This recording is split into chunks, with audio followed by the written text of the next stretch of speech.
Hello everyone, I'm back from my break. I went to Italy, I climbed Mount Vesuvius, I went to Pompeii, drank a lot of cocktails, especially limoncello spritz, which I am now addicted to. But I am back. Also, I can't decide whether I want to sit down in videos or stand up. I get this feels a bit more relaxed, so maybe let me know in the comments because I can't decide. Animated films and TV shows have taken the world by storm. I've watched a good few of them now, and I thought, you know what, I want to share some with you. Some underrated ones that maybe a lot of people haven't actually seen, but do deserve seeing. You might have seen or heard of a few on this list, but hopefully there's some I can put out there into the world because a lot of these do deserve more international recognition. So, let's go. 5 underrated animated films that I think you should watch. In no particular order. Number 1, The Book of Life. I love this film to bits. You may have heard of it because it did get a decent amount of marketing back when it first came out in 2014. It was, I guess, to a few people considered fairly mainstream, but after its release it became this underground hit. But at least it was a hit in its own respect. So it's a film heavily influenced by Mexican culture. It was produced by Del Toro, the director is also Mexican, so you really feel their identity shine through. I know a lot of people would compare this film to Coco, which makes a lot of sense, and it's another fantastic film, but The Book of Life, it feels more fun to me. It feels something which I can rewatch over and over again, as opposed to Coco, which is a bit of a far and few between, mostly because of the ending. It's tears of joy, okay, tears of joy, but my god, that ending of Coco got me. But I don't know, that's just how I feel. Maybe a lot more people would prefer Coco as a quality film, but I love The Book of Life. The Book of Life is very centered around the meaning of the Day of the Dead, and one of the most striking elements of the film is its visual style. The characters are designed like wooden marionettes, and that's heavily inspired from Mexican folk art. This choice, it kind of created this distinct, fantastical atmosphere, and it reinforced the idea that the film is a story within a story. The colours are punchy, from the land of the remembered to the land of the forgotten. It reflects the vibrancy of Mexican culture whilst using visual contrasts to symbolise remembrance and loss. It's not like Breaking Bad, where Mexico is just covered in a yellow filter, okay?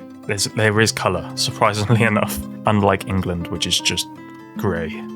That's actually pretty accurate.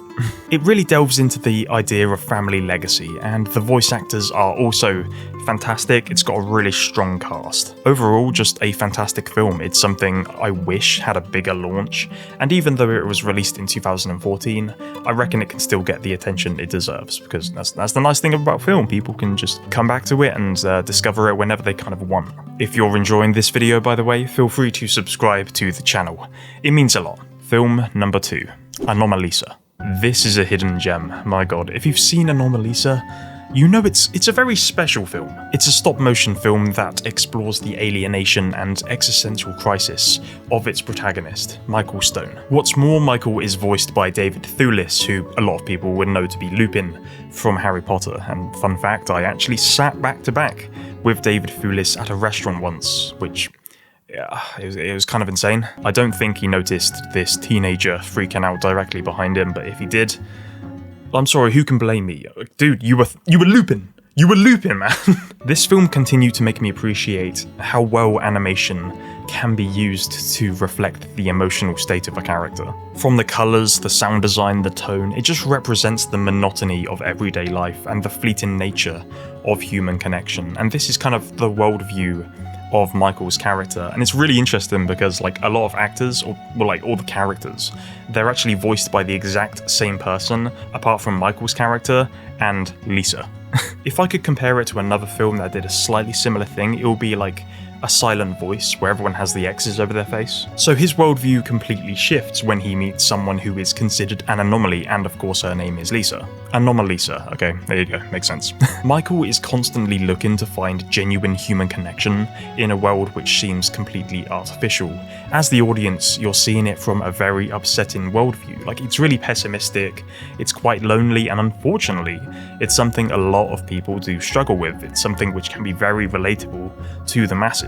It makes the film that much more important because it's tackling a genuine world issue. It doesn't sugarcoat anything, but it definitely stylizes it in a really clever way. And it does offer up some really interesting answers as to why Michael is the way he is. Life can often be seen as quite mundane at times, which is why I think more people should watch this film because it tackles reality in a really unique way. So if you like films like Eternal Sunshine of a Spotless Mind, being John Malkovich, I'm Thinking of Ending Things, then you'll definitely like this because the director, Charlie Kaufman, was heavily involved with those projects too. He's a very accomplished writer. Film number 3, The Tunnel to Summer, Exit of Goodbyes. Yep, we've made it to the realm of anime.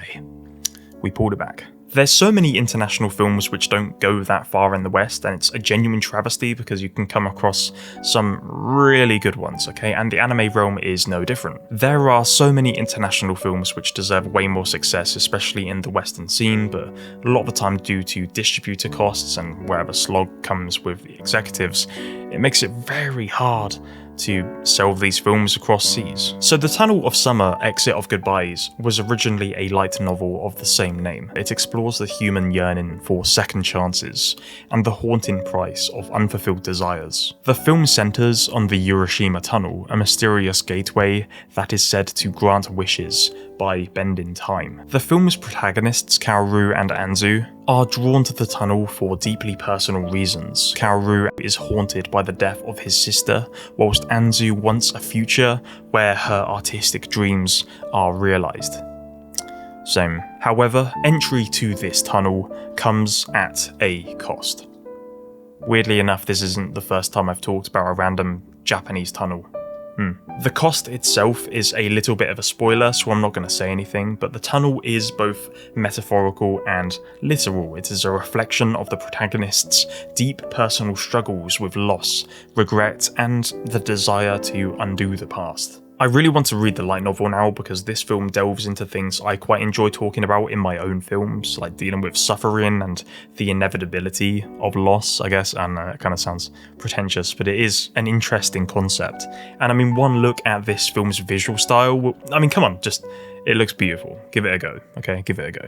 Film number 4, this is a hugely loved one, Tokyo Godfathers. I guess it is one of the more popular films I'm mentioning, but out of all of Satoshi Kon's work, not enough people talk about Tokyo Godfathers. Satoshi Kon was one of the most remarkable film directors because his work was so groundbreaking and unique. What he did weaved its way into Western culture. I mean, you see influence of Satoshi Kon's work in all different types of films worldwide. And sadly, in terms of films, he only made 4 before passing away, and Tokyo Godfathers was a tonally different piece to his other stuff. It's such a heartfelt film. It follows these 3 homeless characters, Jin, Hana, and Miyuki, who find an abandoned baby on Christmas Eve and set out to reunite the baby with its parents. What I love is how unique the protagonists are and how they confront each other's pasts, all whilst holding on to this single objective, which is to help this baby. And this is just pushed by its animation. I mean, the expressions on some of these characters. Satoshi Kon has always been so good with emotion and emotion in animation, and I mean, you can just see some of these characters and how their characteristics shine through their movements. Even though it's a slightly older film, it's, oh my god. Studying any Satoshi Kon film from an animator's perspective will always leave you mind blown. A recurring motif in this film seems to be the idea of chance and fate. The trio's journey is marked by a series of miraculous coincidences, from narrowly escaping life-threatening situations to stumbling upon people connected to this baby. And unfortunately, no, this isn't the animated version of Baby's Day Out, but I would pay good money to see that. It's light-hearted, but it's also quite a gritty film. It's got this unique look to it, and it has a lot of charm and humour, which is something Satoshi Kon rarely expressed in his work. I mean, a lot of his stuff was pretty dark, so it's a standout. I mean, it shows a different side of this director, and it's a really compelling story because of how tightly knit the world is. Like, the writing for this one is insane. Okay, we made it to the end. My voice is dying. Film number 5, The Summit of the Gods. I briefly mentioned this film in a video I made ages ago, and I just have to delve into it. I love French animation. I think French animation is severely underappreciated. Summit of the Gods had me on the edge of my seat. It's nerve-wracking, it's got a lot of philosophical undertones, and the cinematography of this film is just jaw-dropping. I mean, just look at some of these frames. So the film tells the story of a photographer called Fukamachi. He becomes entangled in the mystery of Habu, a reclusive climber, possibly in possession of a camera that may prove whether George Mallory was the first to summit Everest. And these aren't the only stakes. The way the film starts off, it gives you a good impression of the characters involved, what their priorities are and their values, and kind of what they're trying to run away from. Both characters are effectively fighting for their life against this overwhelming obstacle, which is Mount Everest, and both have different priorities. One is genuinely ready to die on this summit, whilst the other is trying to protect this very important piece of information which he isn't sure even exists. And so you're left wondering throughout the entire thing, are they going to make it to the top? Are they going to die, or are they going to be left running away from the things they wanted to achieve? It's very much about the journey as opposed to the destination, and every moment of this film, you are fearing for the lives of these men. It's a genuine thriller. It's got a lot of highs and a lot of lows, but it's a beautiful and thought-provoking adventure. Anyway, that is my pick for 5 underrated animated films. I hope you enjoyed this video, and maybe you'll shoot off and watch one of these at some point if any of them were new to you. Thanks for watching the video, subscribe if you are new, and take care.